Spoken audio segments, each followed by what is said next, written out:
Every day we use electronics and they require power to turn on and work.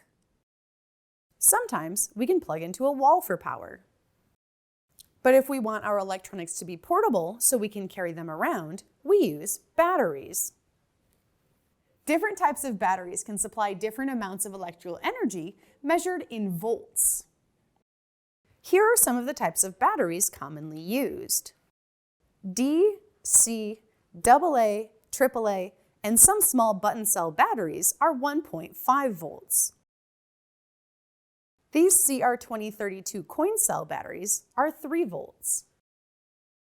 These block-shaped batteries are 9 volts.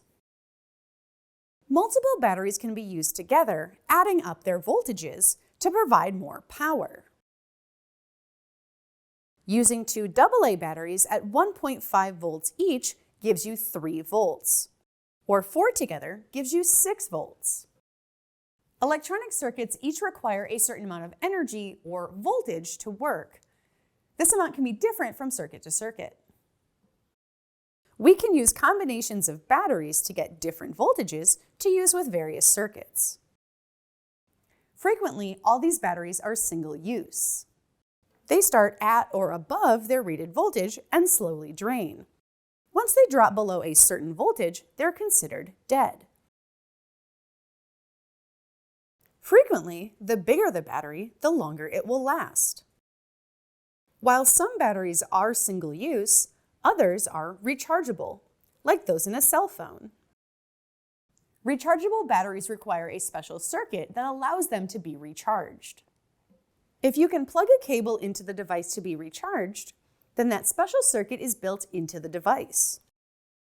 If the battery gets put into a charger plugged into the wall, the charger contains that circuit. Batteries are made of different chemicals, and only certain types can be recharged. Non-rechargeable batteries are often alkaline, made of zinc and manganese, or with carbon or chlorine, while rechargeable batteries may be nickel-cadmium, lead acid, nickel metal hydride, or lithium ion. Rechargeable or not, inside the batteries are 2 parts, one that is positively charged and one that is negatively charged.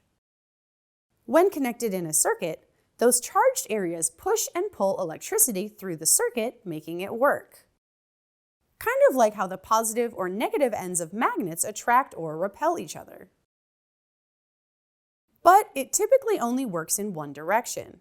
If the battery is backwards, electricity doesn't flow and the circuit doesn't work. So when using batteries, make sure you use the right amount of batteries to get the correct voltage, make sure they're new enough or charged, and make sure you put them in the right direction.